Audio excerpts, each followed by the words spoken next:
Panutan saya untuk bisnis adalah The Beatles. Mereka saling mengimbangi satu sama lain. Beginilah cara saya memandang suatu bisnis. Bisnis yang hebat bukan dilakukan oleh satu orang, melainkan oleh tim, kata Steve Jobs.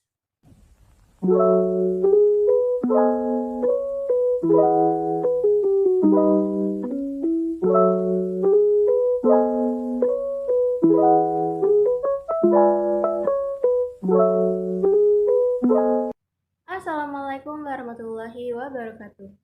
Hai semuanya, apa kabar? Saya harap kita semua dapat menjalani hari ini dan seterusnya dengan semangat yang luar biasa. Oke, perkenalkan, nama saya Niken Cahening Tias, biasa dipanggil Niken. Saya adalah mahasiswi semester 2 yang sedang menempuh pendidikan tinggi di Setia Madani Balikpapan dengan nomor induk mahasiswa 141200025. Dan saya mengambil jurusan Strata 1 Akuntansi dengan kelas malam. Tujuan dari membuat video ini adalah saya ingin memenuhi tugas dari mata kuliah Hukum Bisnis yang diampu oleh dosen saya, Ibu Endah Puspitasari, SH MKN. Sebelum kita masuk dalam topik utama, mari kita bicarakan sedikit tentang kepemilikan bentuk-bentuk organisasi bisnis di Indonesia. Pemilihan bentuk kepemilikan bisnis merupakan keputusan manajemen yang sangat penting karena hal ini bentuk kepemilikan bisnis yang dipilih dapat menentukan atau paling tidak berpengaruh terhadap tingkat keberhasilan atau kegagalan bisnis yang dijalankan. Dari setiap badan usaha yang beroperasi memiliki kriteria yang berbeda dan juga peraturan hukum yang berbeda pula. Adapun beberapa bentuk organisasi yang berjalan di Indonesia. Salah satunya adalah PT atau Perseroan Terbatas. Nah, topik utama kita hari ini di video ini adalah PT atau Perseroan Terbatas. Perseroan Terbatas atau Limited Partnership yang dulunya sering disebut dengan Non-Limited Partnership atau NV adalah suatu persekutuan untuk menjalankan perusahaan yang mempunyai modal usaha yang terbagi atas beberapa saham, di mana tiap sekutu turut mengambil bagian sebanyak satu atau lebih saham. Di sini, para pemegang saham bertanggung jawab terbatas terhadap hutang-hutang perusahaan sebesar saham atau modal yang disetorkan atau dipegang. Kekayaan PT terpisah dari kekayaan pribadi masing-masing pemegang saham. Oleh karena itu, ini disebut dengan perseroan terbatas karena tanggung jawab antara pemegang sahamnya ini terbatas. Adapun jenis-jenis saham yang diperjualbelikan antara perseroan dengan pemilik saham. Yang pertama ada saham biasa atau common stock, yaitu saham yang tidak mempunyai kelebihan hak dari jenis saham yang lain. Artinya, para pemilik saham hanya akan mendapatkan dividen jika perusahaan memperoleh laba. Nah, sebaliknya, jika perusahaan tidak memperoleh laba atau malah memperoleh kerugian, maka pemilik saham tidak akan mendapat dividen. Lalu ada saham yang kedua, yaitu saham preferensi atau saham preferen atau preferred stock. Saham ini mempunyai hak preferensi atau hak istimewa, yaitu pembagian dividen yang didahulukan, pembagian dividen kumulatif, pembagian kekayaan didahulukan tetapi tidak mempunyai hak suara dalam RUPS yang diadakan paling sedikit sekali dalam setahun. Lalu ada saham yang ketiga, yaitu saham bonus. Saham yang diberikan cuma-cuma kepada para pemegang saham karena keuntungan yang lalu dalam bentuk cadangan terlalu besar sehingga perlu dikurangi dengan memberinya dalam bentuk saham-saham baru yang disebut dengan saham bonus. Saham yang keempat adalah saham pendiri. Saham yang diberikan kepada para pendiri perusahaan atau perseroan karena jasa-jasanya. Nah, saham yang terakhir adalah saham kosong, saham-saham yang dibeli kembali oleh perseroan dari pemegang saham yang kemudian disimpan dan tidak diikutsertakan lagi dalam model perusahaan atau perseroan. Oke, perlu kita ketahui, pemegang saham atau shareholder adalah kekuasaan tertinggi di dalam perusahaan atau perseroan. Nah, dalam pertemuan tahunan mereka, pemegang saham memilih dewan direksi dan direktur atau manajer perusahaan untuk mengelola perusahaan. Mereka juga memilih akuntan publik untuk mengaudit laporan keuangannya. Nah, rapat ini disebut dengan RUPS atau Rapat Umum Pemegang Saham. Yang meliputi RUPS ini mempunyai kekuasaan tinggi dalam PT. Rapat ini diadakan paling tidak setahun sekali. dan selambat-lambatnya 6 bulan setelah tahun buku yang bersangkutan. Lalu keputusan rapat ini diambil dari suara yang terbanyak. Nah, bagaimana jika pemegang saham tidak hadir? Nah, jika pemegang saham tidak hadir dalam RUPS ini, maka hak suaranya bisa dialihkan atau diberikan kepada pemegang saham lainnya. Hal ini disebut dengan proksi. Ada beberapa jenis-jenis PT di Indonesia. Yang pertama ada PT tertutup, yaitu di dalam PT ini saham-sahamnya hanya dimiliki oleh beberapa orang tertentu saja. Tidak semua orang dapat ikut serta, yang artinya masyarakat umum tidak dapat menanamkan modalnya di dalam PT ini. Seringkali pemegang saham berasal hanya dari keluarga sendiri dan surat sahamnya ditulis atas nama. Yang kedua ada PT terbuka, atau yang bisa kalian lihat di jalan-jalan jika ada PT yang namanya ada TBK di belakangnya, itu berarti terbuka. Nah, di sini saham-sahamnya ini boleh dimiliki oleh setiap orang.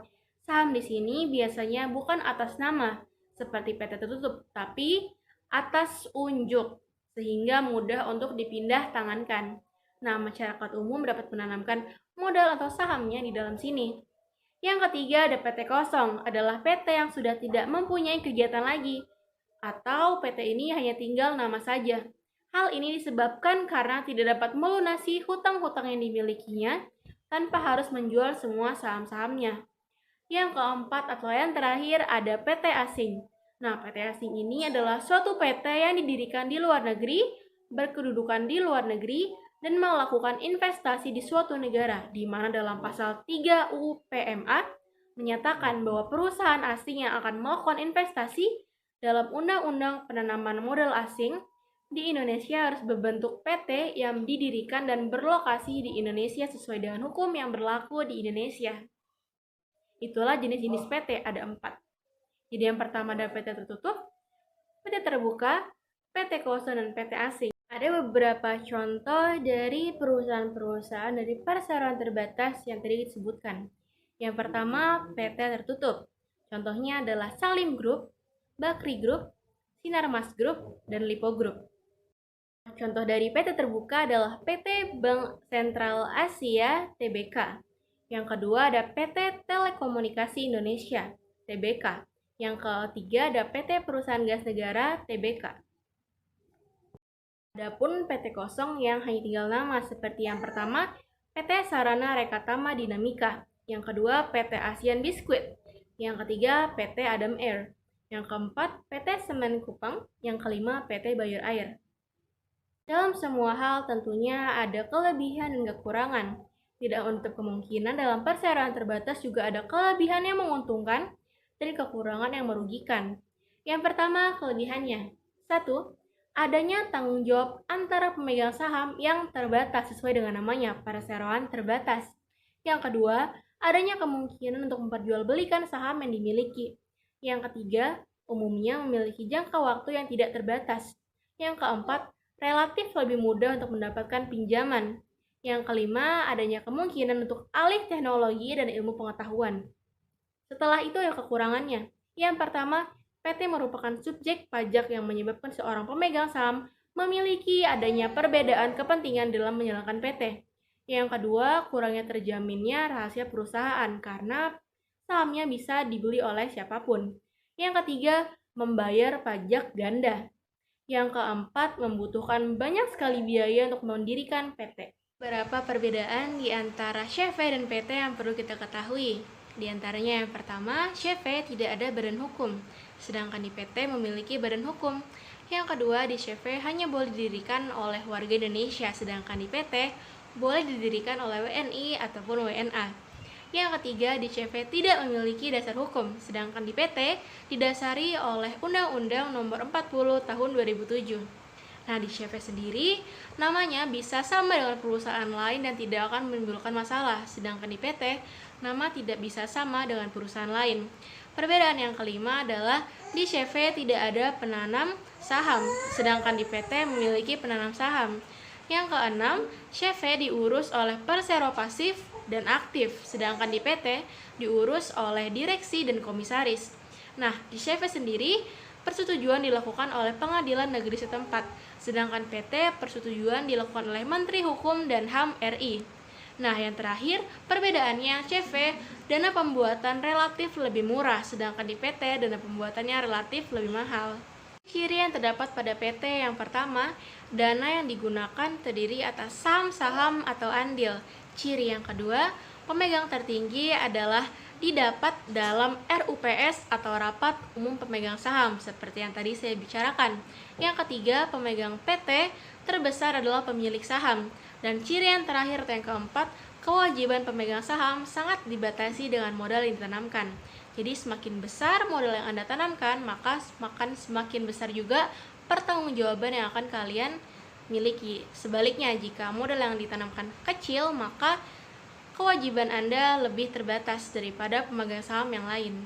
Oke, sekian dari penjelasan saya mengenai PT atau perseroan terbatas. Terima kasih atas pengertiannya, dan perlu kita ketahui antara CV, PT, dan organisasi bisnis lainnya semuanya memiliki andil dan resiko yang sama tergantung dari kitanya yang memiliki bisnis seperti apa.